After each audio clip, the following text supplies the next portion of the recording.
Бүгін міне шындық экспедициясының екінші күнінің ортасы ауып бара жатыр.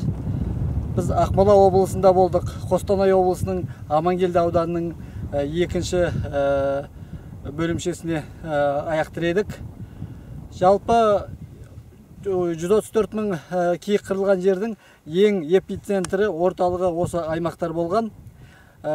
Бүгін осы уақытқа дейін біз Амангелді ауданының әкімінің орынбасарымен сөйлестік, қарапайым халықты сөзге тарттық. Сонымен бірге қоғам белсенділерімен тілдестік.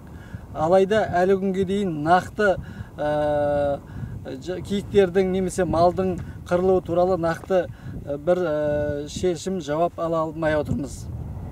Мұның өзі қазіргі уақыттағы біздің мына зертханалардың болмаса ғылыми зерттеу институттарының жұмысының деңгейінің әлде төмен екенін көрсетсе керек.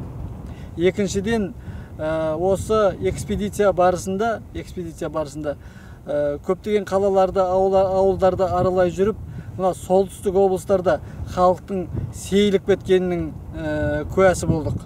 Сондықтан алдағы уақытта мемлекеттің жалпы ұлттың қауіпсіздігі үшін шет елдегі қандастарымызды солтүстік облыстарға көбірек тартып, осы жаққа шақыру, соларға жер беру, осы қазақтың дарқан даласына ие ету мәселесі әлі де күрделі күйінде қалып отыр. Бұл мәселені алдағы уақытта да алға тартамыз және осыны оң шешімін табуға жәрдем етеміз деп біз сенеміз. Қазір енді Қостанай облысы Жангелді ауданына қарай жол тартып бара жатырмыз. Қазір соның ол жерде де көптеген киіктер қырылып жатыр.